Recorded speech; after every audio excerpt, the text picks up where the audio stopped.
Hello students, good morning to all of you. बेटा, हमने जो इशू ऑफ शेयर का जो टॉपिक पढ़ रहे थे वो टॉपिक था हमारे पास फोर फीचर ऑफ शेयर्स।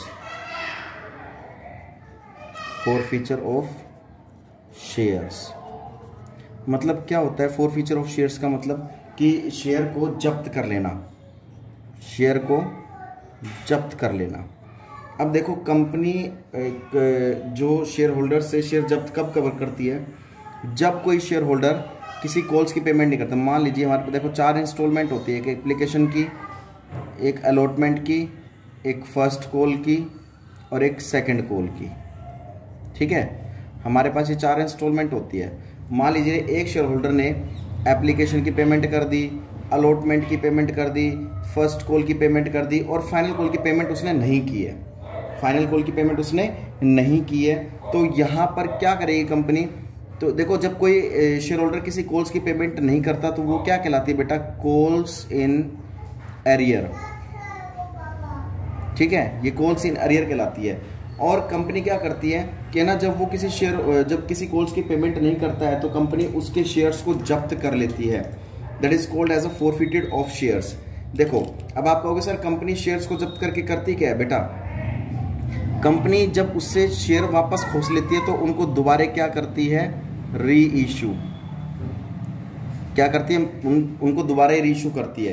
अब वो उस कंपनी के ऊपर डिपेंड करता है कि वो एट पर पे री-इशू करे, एट डिस्काउंट पे री-इशू करे या फिर एट प्रीमियम पे इशू करे।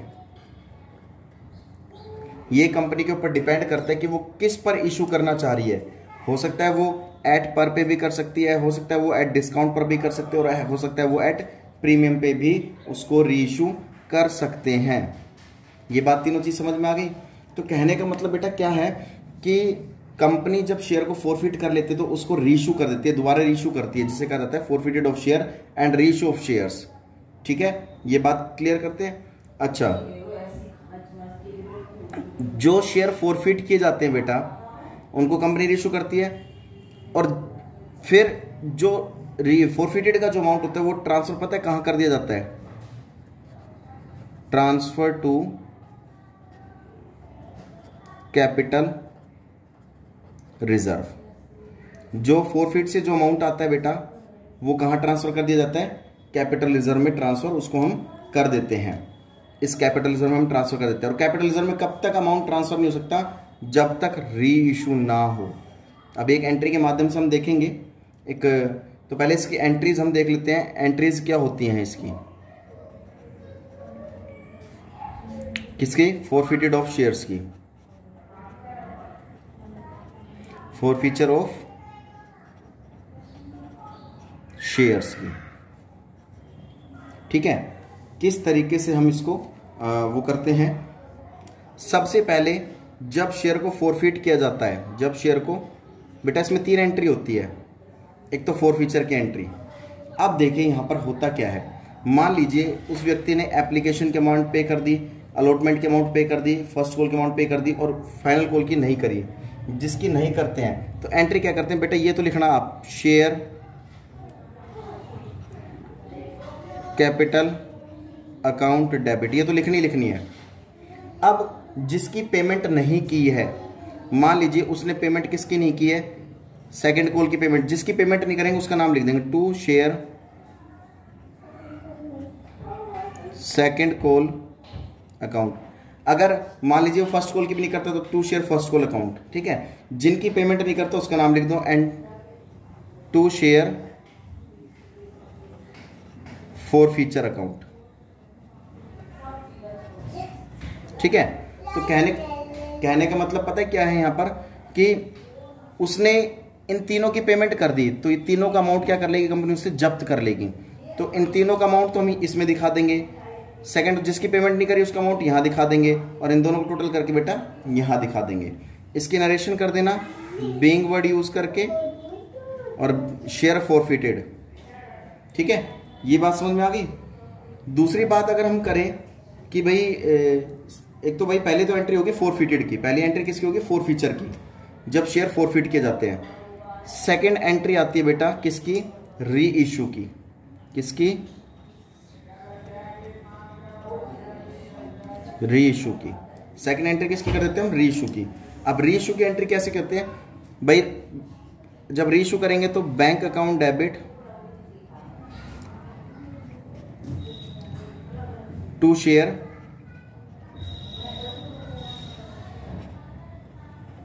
Capital account. मैंने आपको बताइए बेटा एक बात, अभी बताइए मैंने आपको, री इशू हम एट पर पे भी कर सकते हैं, एट डिस्काउंट पर भी और एट प्रीमियम पर भी कर सकते हैं। तो ये किसका केस हो गया? एट पर का। ठीक है, अगर इसी की ये पॉइंट नंबर 1 हो गया, एट पर का केस हो गया। अगर मैं इसको एट डिस्काउंट पर इशू करता हूं तो एंट्री सेम यही रहेगी, bank account debit to share capital account. Entry same रहेगी, as it is entry same है। लेकिन यहां पर हमने किस पर इशू कर रहे हैं इसको? हम एट डिस्काउंट पर इशू कर रहे हैं। हम इसको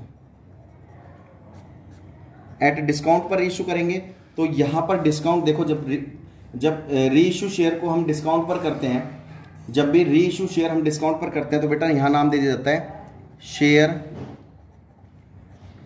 फॉर फीचर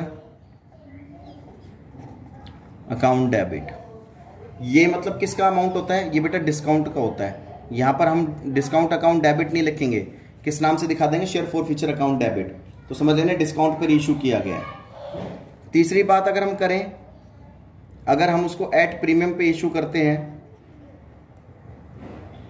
एट प्रीमियम पे इशू करते हैं तो हम कैसे करेंगे? एंट्री वही रखेंगे, bank account debit to share capital account. और प्रीमियम पे इशू कर रहे हैं तो premium to security premium, to security premium account. ये बात समझ में आ गई होगी आपको? तो ये एंट्री थी। उसके बाद हमारे पास जो तीसरी लास्ट एंट्री आती है वो आती है ट्रांसफर टू कैपिटल रिजर्व। मतलब जो शेयर फॉरफिट किया है हमने, जो फॉरफिट से जो अमाउंट आया है उसका अमाउंट ट्रांसफर कर देंगे कैपिटल रिजर्व में। अब उसकी एंट्री कैसे होती है बेटा? उसकी एंट्री ऐसी होती है, share forfeiture account debit to capital reserve account. मतलब जो फॉरफिट करके हम जो अमाउंट आएगा वो हम कहां ट्रांसफर कर देंगे? कैपिटल रिजर्व में हम ट्रांसफर उसको कर देते हैं। तो यानी कि मतलब कहने का मतलब क्या है बेटा? ये सबसे इंपॉर्टेंट है। एक बात बता देता हूं, इस सीबीएसई में 3 मार्क्स में आपसे ये 3 एंट्री पूछ लेते हैं और बहुत ही इंपॉर्टेंट कंसेप्ट है बेटा ये, कि क्वेश्चन इसी पर बेस होता है। सबसे पहले एंट्री जो होती है वो फॉरफिट की होती है, सेकंड एंट्री होती है री इशू की। अब री इशू में हम 3 कंसेप्ट देखते हैं। हो सकता है तो एट पर पे इशू किया गया हो सकता है एट डिस्काउंट पे इशू किया गया हो, और हो सकता है एट प्रीमियम पे इशू किया गया हो, शेयर को रीइशू किया गया है। फिर उसके बाद बेटा तीसरी एंट्री जो होती है वो फॉरफिट का अमाउंट हम कहाँ ट्रांसफर कर देते हैं? कैपिटल रिजर्व में ट्रांसफर कर देते हैं।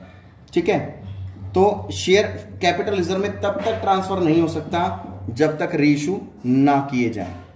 रीइशू करेंगे तभी वो बेटा कैपिटल रिजर्व में ट्रांसफर होगा। कई बार पता है क्वेश्चन में क्या दे देते हैं और पूछ लेते हैं कि भाई हमने शेयर फॉरफिट कर दिए, बस खाली इतना पूछा शेयर फॉरफिट कर दिए, कैपिटल रिजर्व में कितना ट्रांसफर होगा? आपका आंसर होना चाहिए सर पहले तो रीइशू करेंगे तभी तो कैपिटल रिजर्व में ट्रांसफर किया जाएगा। तो बेटा कहने का मतलब क्या है, पहले रीइशू किए जाते हैं, देन उसके बाद ही कैपिटल रिजर्व में ट्रांसफर उनको कर दिया जाता है। तो ये बात समझ में आ गई होगी बेटा। तो इस क्वेश्चन को, इस टॉपिक को अच्छे से पढ़ना है, समझना है। अगर कोई डाउट है, कोई दिक्कत है, ये एंट्रीज पहले इसका स्क्रीनशॉट ले लेना बेटा। अब इसका जो क्वेश्चन है हम आगे करेंगे इसके बारे में कि किस तरीके से हमें इस क्वेश्चन को आगे करना है। अब इसके क्वेश्चन को हम प्रैक्टिकल तरीके से लेके चलेंगे और बहुत ही सिंपल तरीके से लेके चलेंगे बेटा, लेकिन आपको अच्छे से समझना है, अच्छे से पढ़ना है, अच्छे से इस क्वेश्चन को, इस टॉपिक को करना है। जिस बच्चों ने अभी स्क्रीनशॉट नहीं लिया है बेटा वो इसका स्क्रीनशॉट ले लें, ये एंट्रीज को अपनी फेयर नोटबुक में उतार लें और बहुत इजी एंट्री, बहुत अच्छे से समझना है आपको। ठीक है, तब तक के लिए बेटा आप बिल्कुल सेफ रहिए, सुरक्षित रहिए और पढ़ते रहिए। जय हिंद, जय भारत।